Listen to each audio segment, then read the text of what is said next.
다 함께 묵도하심으로 파사데나 주님의 교회 8월 8일 주일 예배를 하나님 앞에 올려드리겠습니다. 살아계신 하나님 아버지 감사합니다. 하나님께서 저희들의 위로가 되어주시고 하나님께서 저희들의 기업이 되어주시니 감사합니다. 저희들의 인생 항로에는 비록 수많은 어려움과 두려운 일들이 숨어있지만 저희들은 주님을 신뢰하고 주님만을 의지함으로 담대하게 전진할 수 있습니다. 이 산지를 내게 주소서라고 외친 갈렙처럼, 민족을 위기로부터 구출한 사사 온니엘처럼 주님의 약속의 말씀만을 붙들고 나아가오니 주께서 저희들의 인생길을 지켜주시고 주님이 주시는 하늘의 신령한 복으로 복을 내려 주시옵소서.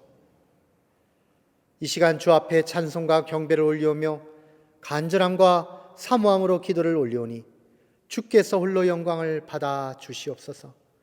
주님의 약속의 말씀과 권면의 말씀으로 저희들을 교훈하여 주시고 저희들에게 위로와 평강을 내려 주시옵소서.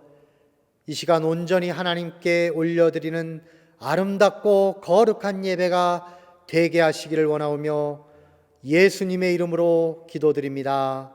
아멘.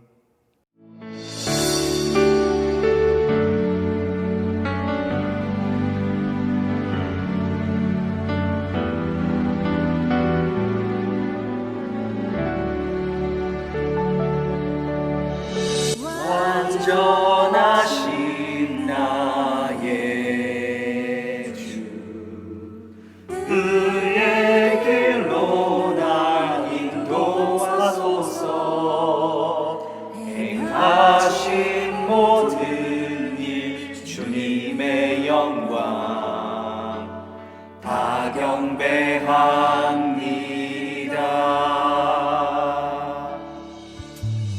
완전하신 나의 주, 그의 길로 나 인도하소서.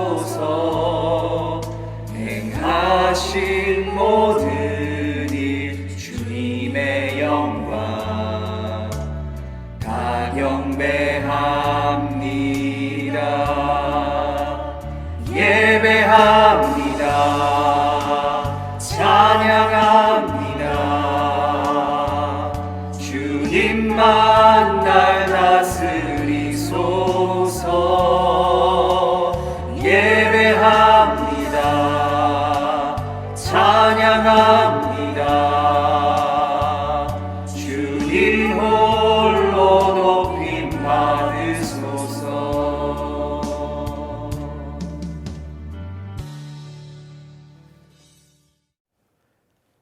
이 시간 교동문 110번을 저와 여러분이 한 목소리로 봉독하여 올리겠습니다. 온 땅이여 여호와께 노래하며 그의 구원을 날마다 선포할지어다. 그의 영광을 모든 민족 중에, 그의 기이한 행적을 만민 중에 선포할지어다. 여호와는 위대하시니 극진히 찬양할 것이요 모든 신보다 경외할 것이며, 예수께서 또 이르시되 너희에게 평강이 있을지어다. 아버지께서 나를 보내신 것 같이 나도 너희를 보내노라. 그러므로 너희는 가서 모든 민족을 제자로 삼아 아버지와 아들과 성령의 이름으로 침례를 베풀고 내가 너희에게 분부한 모든 것을 가르쳐 지키게 하라. 볼지어다 내가 세상 끝날까지 너희와 항상 함께 있으리라 하시니라. 오직 성령이 너희에게 임하시면 너희가 권능을 받고 예루살렘과 온 유대와 사마리아와 땅끝까지 이르러 내 증인이 되리라 하시니라. 아멘.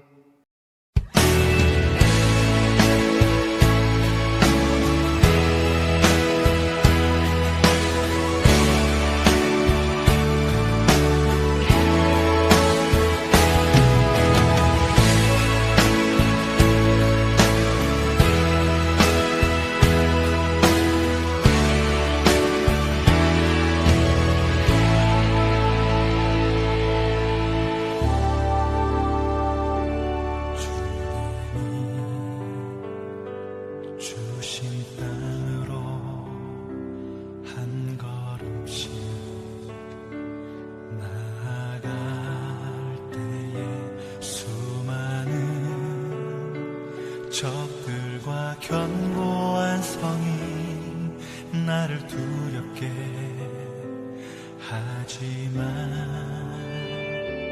주님은 신뢰함으로 주님을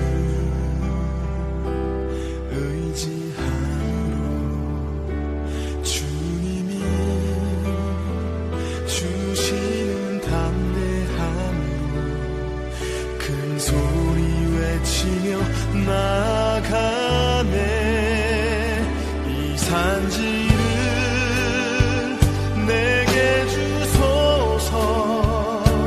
그날에 주께서 말씀하신 이제 내가 주님의 이름으로 그 땅을 취하리니. 이 산지를 내게 주소서. 그날에 주께서 말씀하신 이제 내가 주님의 이름으로 그 땅을 취하리니.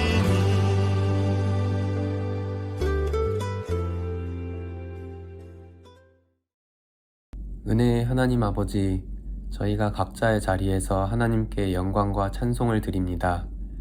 아무런 값없이 저희를 죄와 악에서 구원하여 주시고 고와 같은 저희에게 한없는 사랑을 부어주시니 감사합니다. 매일의 삶에서 필요한 것들도 부족함 없이 은혜로 채워주셨음을 고백합니다.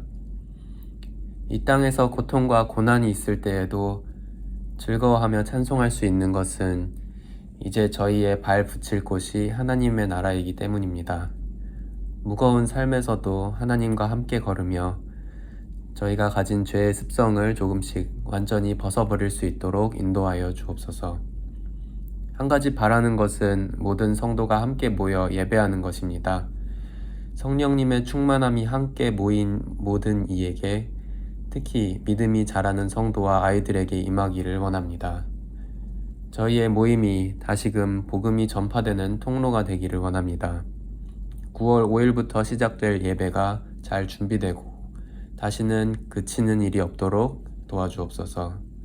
오늘 말씀을 통해 은혜와 사랑이 가득한 시간 되기를 원하며 예수님의 이름으로 기도드립니다. 오늘 주시는 하나님의 말씀은 사사기 3장 5절로 9절의 말씀입니다. 소명, vocation 첫 번째 시간으로 제목은 복음의 바통을 전달하라, Pass the Gospel Baton입니다. 5절부터 함께 읽겠습니다. 그래서 이스라엘 자손은 가나안 사람과 헷 사람과 아모리 사람과 브리스 사람과 히 사람과 여부스 사람과 함께 섞여 살았다. 그리고 이스라엘 자손은 그 여러 민족의 딸을 데려다가 자기들의 아내로 삼았고 또 자기들의 딸을 그들의 아들에게 주었으며 그들의 신들을 섬겼다. 이스라엘 자손이 주 하나님을 저버리고 바알과 아세라를 섬겨 주님께서 보시기에 악한 일을 저질렀다. 주님께서 이스라엘 백성에게 크게 분노하시고 그들을 메소보다미아 왕 구산 리사다임의 손에 넘겨 주셨다. 이스라엘 자손이 구산 리사다임을 8해 동안 섬겼다. 이스라엘 자손이 주님께 울부짖으니 주님께서 그들을 구하여 주시려고 이스라엘 자손 가운데서 한 구원자를 세우셨는데 그가 곧 갈렙의 아우 그나스의 아들인 온니엘이다. 아멘.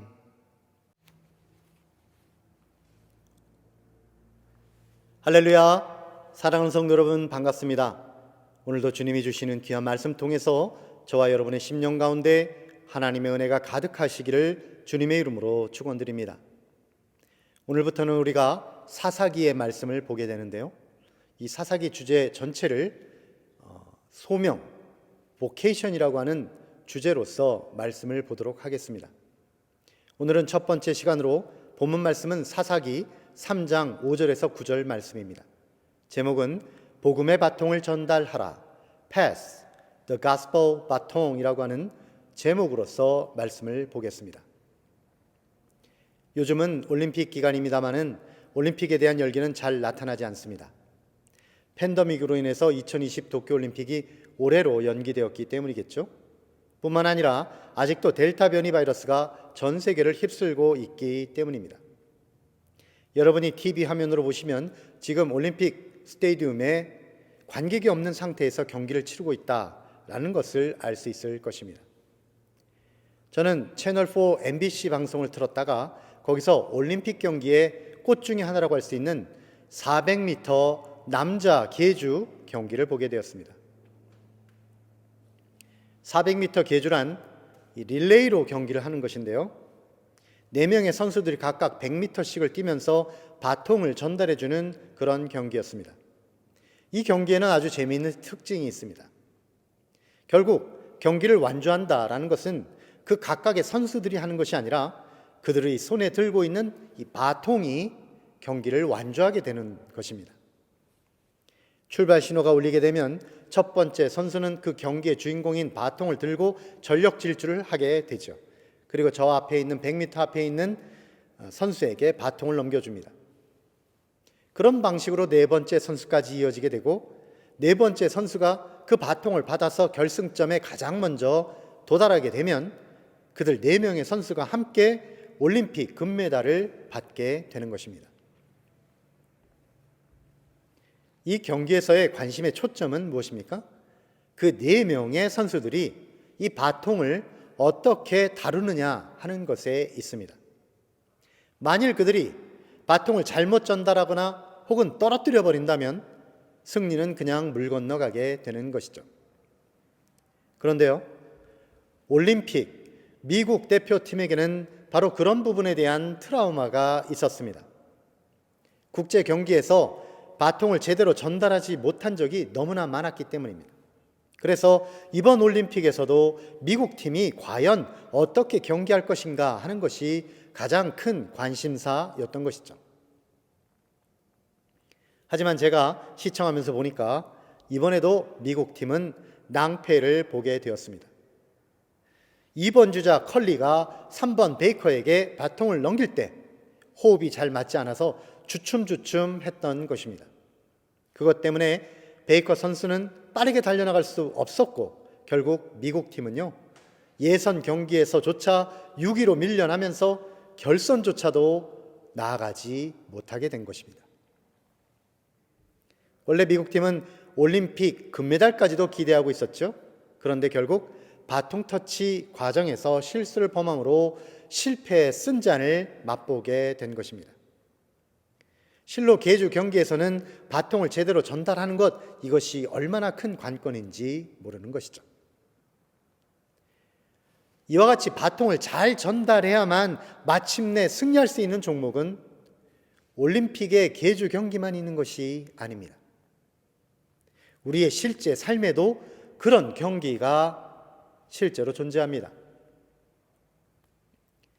그 종목의 이름은 바로 복음 전파라는 것입니다. 복음 전파라고 하는 것은 복음이라고 하는 이 바통이 있는데 이 바통을 계속해서 다음 사람에게 전달하는 것으로서 우리 인생 경기의 꽃에 해당된다고 할 수가 있습니다. 그리고 우리 크리스찬들은 모두 복음 전파를 위해서 뽑힌 대표 선수들인 것이죠. 사도 바울은요, 디모데후서 4장 5절에서 8절의 말씀에서 우리 모두가 복음 전파의 사명을 받은 선수다라고 말하고 있습니다. 바울이 인생 말년에 전해준 이 말씀을요, 새번역 성경으로 제가 읽어드릴 텐데요, 그리고 이어서는 이 말씀의 뜻이 무엇인지를 하나의 비유로 설명을 해드리겠습니다. 그것은 400m 계주라고 하는 경기에 빗대어서 추가로 설명함으로써 여러분들이 이 말씀의 뜻이 무엇인지 잘 이해하도록 하겠다는 것입니다. 5절 말씀입니다. 그러나 그대는 모든 일에 정신을 차려서 고난을 참으며 전도자의 일을 하며 그대의 직무를 완수하십시오. 즉 당신은 복음의 바통을 전달하는 사명의 다음 주자입니다 라는 뜻입니다. 6절과 7절 말씀, 나는 이미 부어드리는 제물로 피를 흘릴 때가 되었고 세상을 떠날 때가 되었습니다. 나는 선한 싸움을 다 싸우고 달려갈 길을 마치고 믿음을 지켰습니다. 즉 나는 이제 복음의 바통을 당신에게 정확하게 전달했고 나에게 주어진 인생의 임무를 다 마쳤습니다 라는 뜻입니다. 8절, 이제는 나를 위하여 의의 면류관이 마련되어 있으므로 의로운 재판장이신 주님께서 그날에 그것을 나에게 주실 것이며 나에게만이 아니라 주님께서 나타나시기를 사모하는 모든 사람에게도 주실 것입니다. 즉 우리는 모두 이 복음의 바통을 전달하는 기회주를 성공적으로 완수함으로써 하나님 앞에서 함께 서서 금메달을 목에 걸게 될 것입니다 라는 뜻이죠. 사랑하는 여러분, 우리가 인생 경주를 달려가면서 받은 소명, 보케이션이 있습니다. 그 소명은 우리 모두에게 주어진 것입니다. 그 소명의 이름이 바로 복음 전파라는 것이죠. 복음 전파라는 것은 이 복음이라고 하는 바통을 다음 사람에게 전달해 주는 경기인 것입니다. 그리고 이 복음의 바통 속에는 한 가지 중요한 소식이 달려 있습니다. 이 복음의 바통 속에 담겨 있는 그 소식은 무엇일까요? 내용은 이런 것입니다. 하나님의 아들이신 예수님이 우리의 죄의 문제를 해결해 주시기 위하여 이 땅에 오셔서 십자가의 형벌을 대신 받으심으로 죽으시고 또한 하나님의 능력으로 부활하셨다라는 것입니다. 그 바통 속에 있는 소식이 너무나 기쁜 소식이기 때문에 복된 소식이라는 의미에서 이 바통은 good news, gospel 혹은 복음이라고 불리게 된 것입니다. 복음 전파라고 하는 이러한 우리의 인생 경주의 특성을 잘 살펴보시면 우리가 경계에 임할 때 무엇에 초점을 맞춰야 하는가라고 하는 것을 알게 됩니다. 우리가 복음적인 삶을 열심히 잘 살아가는 것도 참 중요하지요. 하지만 정작 중요한 것은 그 복음을 반드시 다음 사람에게 잘 전달을 해 주어야 한다는 것입니다. 우리가 인생 경주를 아무리 잘 열심히 달리고 멋있게 살았다고 하더라도요, 그 바통을 혼자만 들고 있다면 우리는 인생 경주에서 결코 승리할 수 없다는 것입니다. 우리가 아무리 의롭게 선하게 인생을 살아왔다고 하더라도 우리 이웃들에게, 다음 세대들에게 복음을 잘 전달해 주지 못했다고 한다면 우리의 인생 경주는 결국 실패한 것이다 라는 말입니다. 그런데요, 오늘 우리가 함께 나누게 되는 구약 성경 사사기서의 말씀을 보게 되면 그러한 복된 소식의 바통을 전달하는 이 일을 그들이 잘 하지 못하였고 그 결과로 어떤 열매를 맺게 되는지를 보게 된다는 것입니다. 이스라엘은 실제 역사 속에서 그랬습니다. 이스라엘은 믿음의 바통을 잘 전달하지 못했던 것입니다. 그리하여 결국은 그들은 비극의 역사를 경험하게 되었다라는 것이 사사기의 결론입니다. 이스라엘 백성들이 본래 가지고 있었던 그 바통, 그 소명, 그 내용이 무엇이었을까요? 그들의 1차적 사명은 타락한 이 세상에서 자기를 지켜서 하나님 나라를 이루어 가라라는 것입니다. 그리고 두 번째, 보다 중요한 사명이 있었는데 그것은 그들이 이루고 있는 이 하나님의 나라를 온 땅에 널리 전파하라라는 것이었습니다. 그래서 이들이 가진 민족적인 소명 때문에 이스라엘은 온 세상을 위한 제사장 나라다라고 하는 별명을 가지고 있었던 것이죠. 그러나 그들은 불행하게도 그들의 1차적인 사명조차도 제대로 완수하지 못했던 것입니다. 즉, 그들 자신이 경험하고 목격한 그 하나님을 자신들의 다음 세대에게조차도 제대로 전달해주지 못했다라고 하는 것입니다. 약속의 땅인 가나안 땅에 들어온 이스라엘 백성들이 바로 그러한 비참한 상태에 들어간 것이죠. 그들의 역사가 그러했던 것입니다. 출애굽 당시에 홍해가 갈라지는 것을 직접 목격했던 출애굽 1세대는요, 세월이 흐르면서 이제 다 죽고 이 땅을 떠난 상태가 되었습니다. 그리고 그들을 이어서 성장한 출애굽 2세대 사람들은 홍해를 건널 당시에는 아직 어린아이였기 때문에 그것이 잘 기억이 안 날 수도 있겠죠. 하지만 그들은 광야에서 자라나면서 그들의 성장기 시절에 하나님의 놀라운 기적들을 수없이 맛보게 된 것입니다. 그러면서 그들은 이 가나안 땅에 들어온 것이죠. 그러나 그들도 세월이 어느 정도 지나고 나니까 이 출애굽 2세대도 다 이 땅을 떠나게 된 것입니다. 그리고 이 약속의 땅 가나안에 남은 세대가 누구입니까? 그들이 바로 출애굽 3세대가 된 것입니다. 출애굽 3세대인 이 사람들은 이곳 가나안 땅에서, 약속의 땅에서 태어난 사람들입니다. 그러니까 오늘날 우리로 치면 이 이민사회에서는 우리 한인 2세들이다 라고 할 수 있는 것이죠. 그러나 이 출애굽 3세대는요, 젖과 꿀이 흐르는 땅, 아름다운 약속에서, 약속의 땅에서 태어났지만 이들에게는 결정적인 약점이 있었습니다. 그것은 그들은 하나님의 역사의 그 엄청난 그 사건들을, 그 현장을 한 번도 눈으로 확인해 본 적이 없었다는 것입니다. 그들의 암울한 상태가 어떠한지를 사사기 2장 10절은 이렇게 표현하고 있습니다. 그리고 그 세대 사람들도 모두 죽어, 출애굽 2세대가 모두 죽었다는 것이죠. 조상들에게로 돌아갔다. 그들이 죽은 뒤에 새로운 세대가 일어났는데 출애굽 3세대가 일어난 것입니다. 그들은 주님을 알지 못하고 주님께서 이스라엘을 돌보신 일도 알지 못하였다. 이들 출애굽 3세대들은 약속의 땅에서 태어난 사람들입니다.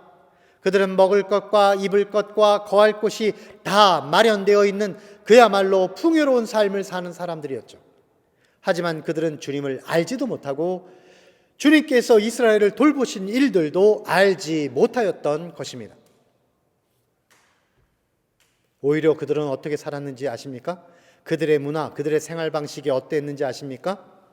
앞선 부모 세대의 것이라기보다는, 부모 세대의 것을 닮았다기보다는 그들의 모든 삶은 그 땅 가나안의 것을 더 많이 닮아 있었다라는 것이죠.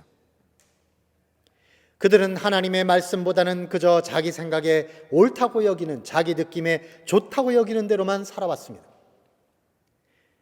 결국은 복음의 소통이, 복음의 바통이 출애굽 2세대에서부터 3세대로 정확하게 전달이 되지 못했던 것입니다. 그들은 그 바통을 결국은 땅에 떨어뜨리게 된 것이죠. 그리하여 이들 출애굽 3세대들은 참으로 비극적인 역사를 만들어가게 되었습니다. 그 비극의 역사가 바로 사사기서 전체의 내용이다라고 할 수 있는 것입니다. 이들 출애굽 3세대가 저지른 구체적인 실패의 모습, 그것이 무엇인지 오늘 본문 6절과 7절에 두 가지로 나타나 있습니다. 첫 번째는 문화의 타락이었습니다. 6절 말씀, 그리고 이스라엘 자손은 그 여러 민족의 딸을 데려다가 자기들의 아내로 삼았고 또 자기들의 딸을 그들의 아들에게 주었으며 그들의 신들을 섬겼다. 이것은요, 그들의 문화가 타락된 것을 보여줍니다. 가나안 민족의 딸을 아내로 삼았다라는 말은 세상적인 문화, 세상적인 삶의 방식을 그대로 가지고 이스라엘 민족의 삶에 그대로 들여왔다라는 것입니다. 타락한 세상의 문화가 이스라엘을 더럽혀버린 것이죠. 또 자기들의 딸을 가나안의 아들로 주었다는 것은 아예 그들이 가나안 세속의 문화로 그냥 들어가 버렸다라는 뜻입니다.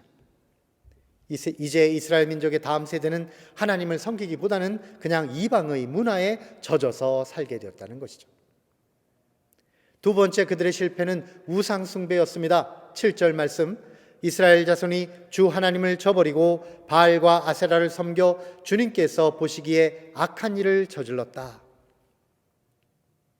이제는요, 이들은 하나님을 모른다는 것입니다. 하나님이 누구냐는 것입니다. 하나님을 저버리고 이방의 신들을 적극적으로 섬기기 시작한 것입니다. 이것은 복음의 바통을 놓쳤다라기보다는 그 바통을 아예 적극적으로 내던져 버렸다는 뜻입니다.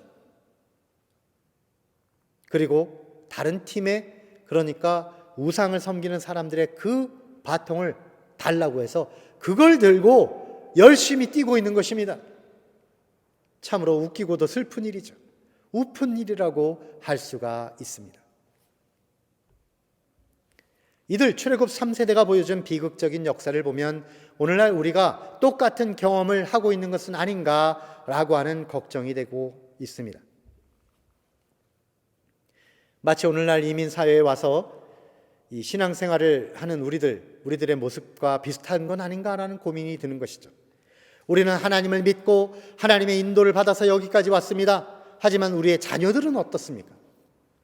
우리의 자녀들은 풍요로운 이 땅에서 자라나면서 하나님을 향한 간절함은 다 사라져 버려 없어지고 세상 문화를 쫓아서 세상 속에 섞여 사는 것은 아닌가라고 하는 생각이 많이 드는 것입니다. 우리가 복음의 바통을 전달을 잘 해주어야 할 터인데 우리의 다음 세대들은 지금 무엇을 하고 있습니까? 오늘 다음 세대들은요, 어떤 것이 옳은가 이런 것보다는 어떤 것이 느낌에 좋은가라는 것을 추구합니다. 그 대표적인 것이 페이스북에서 이 라이크 버튼을 누르는 것과 똑같은 것이죠. 어떻게 하면 진리의 길을 걸을까라는 것보다는 어떻게 하면 돈을 많이 벌고 어떻게 하면 좀 더 편하게 살까라는 것을 이들은 꿈꾸고 있습니다. 보이지 아니하시는 하나님을 믿기보다는 눈에 보이는 물질을 쫓아가라라는 교육을 학교에서 받고 있는 것입니다. 이제 조금만 지나면, 세월이 지나면요, 한국의 복음, 한국의 부흥을 일으킨 세대, 그러니까 1980년 복음화 대성화를 경험한 그 세대들은요, 다 역사의 뒤안길로 사라지게 될 것입니다. 그리고 21세기를 이끌고 가는 새로운 세대만 남게 되겠죠. 그렇다면 지금 자라나고 있는 새로운 세대를 위해서 우리가 남겨주어야 할 것은 무엇입니까? 참으로 걱정이 되지 않을 수 없는 것입니다. 그러나 이러한 비극적인 상황에서조차도 하나님은 희망의 불꽃을 우리들에게 비춰주고 계시다는 것입니다. 하나님은 하나님의 사사들을 세워주시는 것이죠. 이 사사라는 말은 영어로는 저지이고요, 하나님의 뜻을 따라 옳고 그름을 분별하여 판단해주는 사람, 혹은 사람들을 옳은 대로 이끌어주는 영적 지도자들을 말합니다. 하나님은 이스라엘의 혼란한 시기마다 특별히 뽑은 하나님의 사람 지도자 사사들을 세워주셨습니다. 또한 하나님은 이들 사사들을 통해서 하나님의 복음의 바통을 굳건하게 이어 내려오게 하신 것입니다. 그리고 오늘 말씀의 주인공 사사는 바로 온니엘이라고 하는 사사입니다. 온니엘은 이스라엘이 메소포타미아 왕 구산 리사다임에게 고통을 받고 있을 때 구산 리사다임을 물리치고 이스라엘을 구출한 민족의 영웅이 되었습니다. 이 온니엘이라고 하는 사사를 생각하면 반드시 짚고 넘어가야 할 인물이 있습니다. 그 사람은 온니엘을 사위 삼은 온니엘의 장인어른 갈렙이라는 사람입니다. 그러니까 온니엘과 갈렙의 관계가 중요합니다. 온니엘은 갈렙의 사위였고요, 또한 갈렙은 온니엘의 장인어른이었죠. 갈렙은 하나님이 약속의 땅을 주셨다는 복음을 확실히 믿었을 뿐만 아니라 그 복음을 다음 세대에게 정확하게 전달한 사람입니다. 갈렙이 어떻게 해서 사위인 온니엘에게 복음의 바통을 잘 전달했는지를 이 시간 우리가 함께 살펴보겠습니다. 갈렙은 원래 히브리 민족에게는 외국인에 해당되는 그나스 족속의 사람입니다. 그런데 출애굽 당시에 그나스 족속 중에 일부 사람들이 유다 지파에 합류를 한 것이죠. 갈렙은 그렇게 이스라엘에 귀화한 그나스 족속 사람들 중에 하나였습니다. 그러니까 갈렙은 순수 히브리 혈통이 아니었던 것입니다. 그러나 갈렙은 그러한 출신 배경에도 불구하고 존경받는 이스라엘의 지도자가 되었습니다. 어떻게 그렇게 되었을까요? 그것은 갈렙이 평생 동안 잃지 않았던 하나의 소망 때문입니다. 갈렙이 가진 평생의 소망은 하나님께서 약속하신 약속의 땅 가나안을 반드시 차지하겠다라는 것입니다. 갈렙은 출애굽 1세대 사람으로서 이스라엘이 출애굽을 하던 당시에 12명의 정탐꾼을 보냈는데요, 그 중에 다른 10명의 정탐꾼들은 하나님의 계획에 대해서 부정적인 발언을 하고 하나님의 일을 못한다라고 한 데 반해서 갈렙은 여호수아와 함께 우리는 반드시 하나님의 꿈을 이룰 수 있습니다 라고 강력하게 주장을 하였습니다. 결국 출애굽 1세대가 다 광야에서 죽게 되었지만은 갈렙은 여호수아와 함께 가나안 땅을 밟게 되는 출애굽 1세대 중에 유일한 사람이 된 것입니다. 게다가 갈렙은요, 가나안 땅에 들어가서도 자기에게 분배되는 땅을 가장 점령하기 힘든 지역으로 달라고 힘든 일을 스스로 자처하였습니다. 왜냐하면 하나님이 그 땅을 주실 것을 그는 믿고 있었기 때문입니다. 그 당시 가나안 땅은 처음부터 완전히 정복되지 않았습니다. 군데 정복되지 않은 땅이 많이 남아 있었죠. 그런데 갈렙은요, 그 정복되지 않은 땅들 중에서도 가장 정복하기 힘든 저 산을 내게 주십시오라고 말한 것입니다. 이 장면에서 갈렙이 한 유명한 말이 바로 이 산지를 내게 주소서라고 하는 말입니다. 갈렙이 이 산지를 내게 주소서라고 외쳤던 그 당시 갈렙의 나이가 85세였는데도 말입니다. 그리고 갈렙은 이번에는 기럇세벨이라고 하는 땅을 점령하고자 했는데 이 목표를 이루기 위해서 갈렙은 한 가지 큰 상을 제안했습니다. 그것은 사사기 1장 12절의 말씀이었습니다. 그때 갈렙이 기럇세벨을 쳐서 점령하는 사람은 그의 딸 악사와 결혼시키겠다고 말하였다. 그러니까 갈렙은 기럇세벨을 쳐서 점령하는 사람을 자기 사위로 맞이하겠다고 한 것입니다. 이것은 마치 동화에 나오는 이야기 속에서 임금님이 말하는 것, 공포한 것과 같습니다. 누구든지 저 무시무시한 용을 쳐서 처치하는 기사에게는 내 딸, 내 공주를 주겠다라고 한 이야기와 같습니다. 동화 속의 임금님은 가장 용감한 사람을 자기 사위로 맞이하려고 했던 것이겠죠.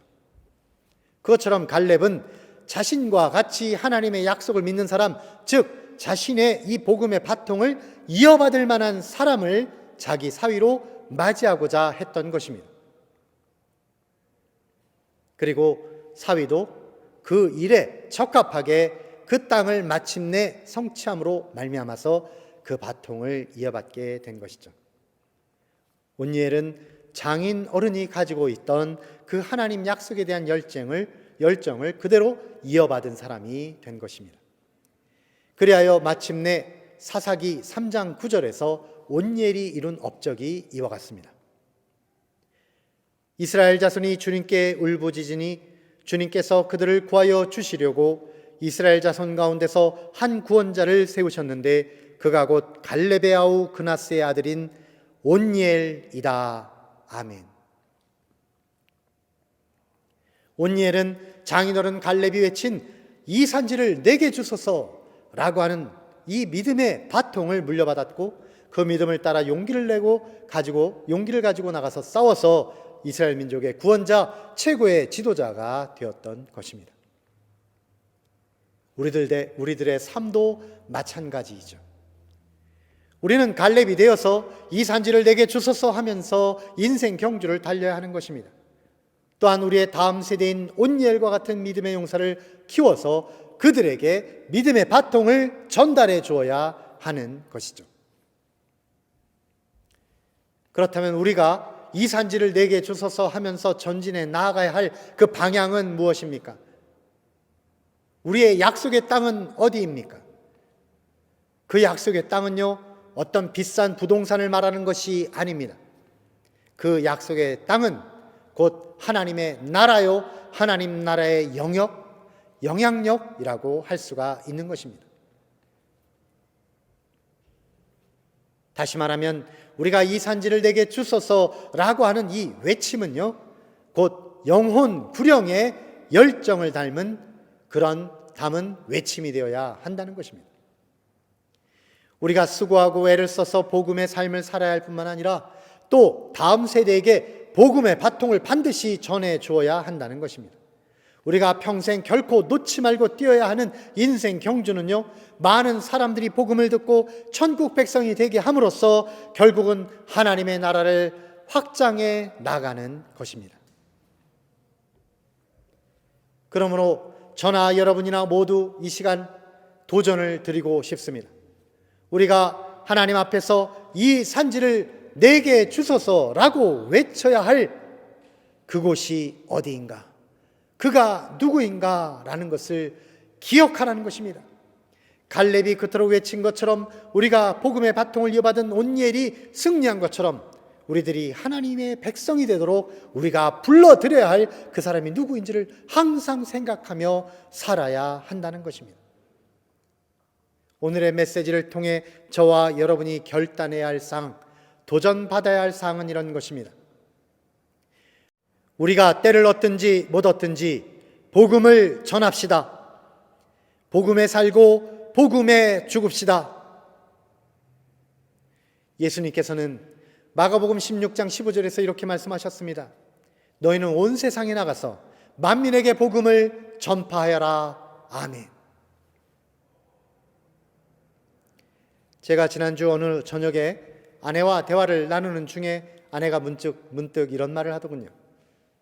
우리가 천국에 가게 되었을 때 하늘나라의 그 영광은 형언할 수 없을 만큼 클 것 같아 라고 말입니다. 네, 우리 모든 크리스찬들은 다 알고 있는 사실입니다마는 아내는 그 저녁에 그 사실이 새롭게 다시 깨달아지고 확연하게 느끼게 되었기 때문에 이런 말을 한 것 같습니다. 그렇습니다. 우리는 그토록 아름답고 영광스러운 천국에 마침내 이르게 될 것입니다. 그런데 우리가 기억해야 할 것이 있습니다. 우리 자신들만 그 영광을 맛보는 것이 아니라 인류 모두가 그러한 영광의 나라에 초청받았다는 사실입니다. 이 사실을 우리가 땅끝까지 전하고 오고 오는 세대까지 다 전하여서 우리 모두가 함께 복음의 바통을 정확하게 전달해야 한다는 것입니다. 그래야 마침내 하나님 나라에서 모두 함께 금메달을 목에 거는 영예를 안게 되시기를 주님의 이름으로 축원드립니다. 기도하겠습니다. 살아계신 하나님 아버지 감사합니다. 주 예수의 복음을 오늘날 저희들에게까지 이어지도록 하나님의 사람들을 세워주셔서 그 복음의 바통을 신실하게 전달해 주시니 감사합니다. 저희들도 저희들의 사명을 잊지 말고 이 복음의 바통을 이웃에게 그리고 다음 세대에게 잘 전달하게 하소서. 그리하여 디모데전서 2장 4절의 말씀처럼 하나님께서는 모든 사람이 다 구원을 받고 진리를 알게 되기를 원하시는 그 하늘의 소망이 반드시 이루어지도록 역사하여 주시옵소서. 예수님의 이름으로 기도드립니다. 아멘.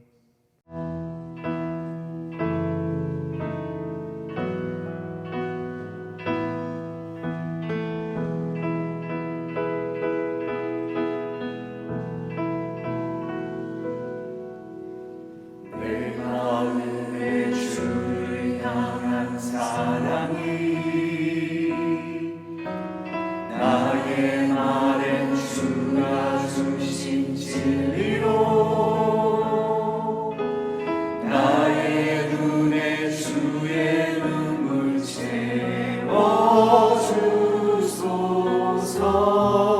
채워주소서. 내 입술에 찬양의 향기가 내 입술에 찬양의 향기가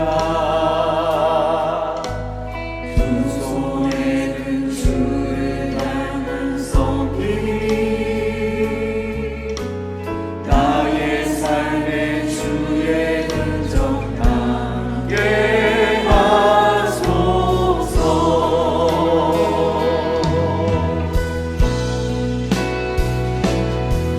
하나님의 사랑이 영원히 함께하리.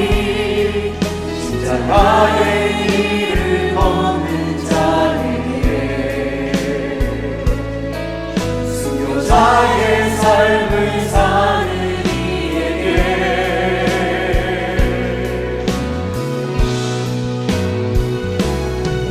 수많은 소리와 세상 유혹 속에도 주의 순결한 신부가 되리라. 내 생명 주님께 드리리.